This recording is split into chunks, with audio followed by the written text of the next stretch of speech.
147 സങ്കീർത്തനം. യഹോവയെ സ്തുതിപ്പീൻ, നമ്മുടെ ദൈവത്തിന് കീർത്തനം പാടുന്നത് നല്ലത്.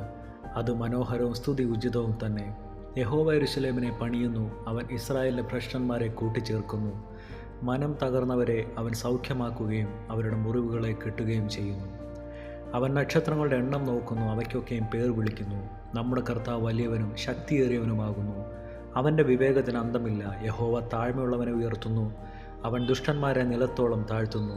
സ്തോത്രത്തോടെ യഹോവയ്ക്ക് പാടുവീൻ, കിന്നരത്തോടെ നമ്മുടെ ദൈവത്തിന് കീർത്തനം ചെയ്യുവീൻ. അവൻ ആകാശത്തെ മേഘം കൊണ്ട് മൂടുന്നു, ഭൂമിക്കായി മഴ ഒരുക്കുന്നു. അവൻ പർവ്വതങ്ങളിൽ പുല്ല് മുളപ്പിക്കുന്നു. അവൻ മൃഗങ്ങൾക്കും കരയുന്ന കാക്കക്കുഞ്ഞുങ്ങൾക്കും അതതിൻ്റെ ആഹാരം കൊടുക്കുന്നു. അശ്വബലത്തിൽ അവൻ ഇഷ്ടം തോന്നുന്നില്ല, പുരുഷൻ്റെ ഊരുക്കളിൽ പ്രസാദിക്കുന്നതുമില്ല. തന്നെ ഭയപ്പെടുകയും തൻ്റെ ദയയിൽ പ്രത്യാശ വയ്ക്കുകയും ചെയ്യുന്നവരിൽ യഹോവ പ്രസാദിക്കുന്നു. യെരൂശലേമേ, യഹോവയെ പുകഴ്ത്തുക. സിയോനെ, നിന്റെ ദൈവത്തെ സ്തുതിക്കുക.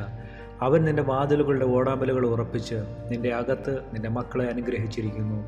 അവൻ നിന്റെ ദേശത്ത് സമാധാനം വരുത്തുന്നു, വിശേഷമായ കോതമ്പ് കൊണ്ട് നിനക്ക് തൃപ്തി വരുത്തുന്നു. അവൻ തൻ്റെ ആജ്ഞ ഭൂമിയിലേക്ക് അയക്കുന്നു, അവൻ്റെ വചനം അതിവേഗം ഓടുന്നു. അവൻ പഞ്ഞുപോലെ മഞ്ഞു പെയ്യ്ക്കുന്നു, ചാരം പോലെ നീഹാരം വിതറുന്നു. അവൻ നീർക്കട്ട കഷണം കഷണമായി എറിയുന്നു. അവൻ്റെ കുളിർ സഹിച്ചു നിൽക്കുന്നവനാർ. അവൻ തൻ്റെ വചനമായി ചവയെ ഒരുക്കുന്നു, കാറ്റടിപ്പിച്ച് വെള്ളത്തെ ഒഴുക്കുന്നു.